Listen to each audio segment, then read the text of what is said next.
Ketika Rasulullah Muhammad sallallahu alaihi wasallam sampai di kota Madinah, ada orang yang terburu-buru datang menjumpai Nabi. Di dalam ilmu hadis biasa disebut dengan Abdullah bin Salam. Ada sebagian menyebutnya sebagai Abdullah bin Salam, atau ada sebagian mengatakan sebagai Abdullah bin Sailam. Dia adalah seorang pendeta Yahudi yang setelah itu kemudian masuk Islam. Abdullah bin Salam ini terburu-buru menjumpai Nabi ketika Nabi sampai di kota Madinah, karena dia ingin melihat langsung Rasulullah, karena dia ingin mendengarkan kalimat langsung dari Rasulullah. Kalimat apakah yang akan disampaikan oleh Nabi akhir zaman, sebagaimana yang Allah telah sampaikan di dalam Taurat yang sering aku baca, kata Abdullah bin Salam. Ketika Abdullah bin Salam datang menemui Nabi dalam keadaan terburu-buru, pada saat itu Nabi Muhammad sallallahu alaihi wasallam tengah dikelilingi oleh para sahabat, tengah dikelilingi oleh kaum Ansor yang ada di kota Madinah, yang hijrah bersama Nabi dari kota Makkah ke Madinah disebut sebagai golongan muhajirin, sementara sahabat-sahabat dan kaum muslimin yang menolong Rasulullah di Madinah disebut dengan golongan Ansor.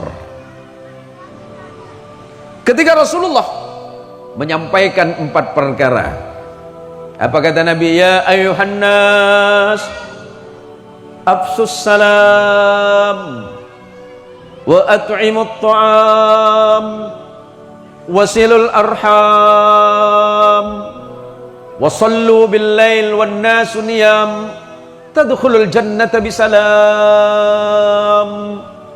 Wahai manusia, afsus salam, tebarkanlah kedamaian di antara kalian semuanya.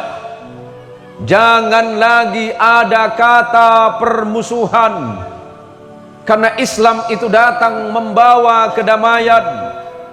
Islam selalu datang untuk menyelesaikan persoalan di antara kalian. Janganlah di antara kalian saling membenci di antara sesama. Janganlah kalian saling bermusuhan. Janganlah kalian saling bertengkar. Janganlah kalian saling bertolak belakang, tapi tebarkanlah salam sebagai bentuk ucapan salam kepada orang lain. Ucapkan kalimat assalamualaikum warahmatullahi wabarakatuh. Ketika orang lain mendengar, maka mereka akan menjawab waalaikumsalam warahmatullahi wabarakatuh. Ini menunjukkan bahwa umat Islam sebagai umatnya Rasulullah Muhammadin sallallahu alaihi wasallam adalah umat yang diajak memberikan kedamaian dan perdamaian bagi sesama. Bahkan kepada orang yang membencimu sekalipun, kata Nabi, tebarkanlah kedamaian di antara mereka. Jangan kalian saling bermusuhan.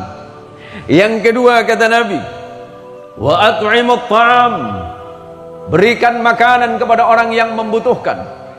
Yang ketiga, kata Nabi, wasilul arham, sambung silaturahim. Bahkan dalam hadis yang lain Nabi mengancam. Apa kata Nabi? La yadkhulul jannata qati'un, tidak bakal masuk surga orang yang memutus. Imam Nawawi ketika mentahqiq hadis ini menyebutkan makna qati'un adalah qati'ur rahimi. Tidak bakal masuk surga orang yang suka memutus tali silaturahim. Nih, lihat orang Meliau, orang Cupang, berbagai macam ragam etnis budaya campur di sini, semuanya kumpul. Maka kata Nabi, sambung kasih sayang, jangan bermusuhan, jangan memutus tali silaturahim. Orang yang memutus tali silaturahim berarti memutus kebaikan dari sisi Allah Subhanahu wa taala. Cara memulai silaturahim di mana? Di masjid. Ya, silaturahim bisa dimulai dari masjid. Silaturahim bisa dimulai dari pengajian. Ketika kita masuk masjid, kita tidak akan bertanya siapa yang jadi imam di depan. Ketika kita sudah masuk ke masjid, semuanya sama, kedudukannya sama di hadapan Allah. Ketika kita sudah masuk masjid, tidak ada yang tinggi dan rendah. Ketika kita sudah masuk masjid, tidak ada yang alim dan tidak alim. Ketika masuk masjid, tidak ada yang kaya dan tidak kaya. Ketika masjid masuk, kita ke dalam masjid, tidak ada antara rakyat dengan penguasa. Semuanya sama ketika masuk ke dalam masjid. Dengan silaturahim kita bisa menghilangkan kebencian di antara sesama. Dengan silaturahim kita dapat mempererat hubungan hati yang lebih baik. Dengan kita bersilaturahim, insya Allah kehidupan masyarakat akan terbangun dengan sebaik-baiknya.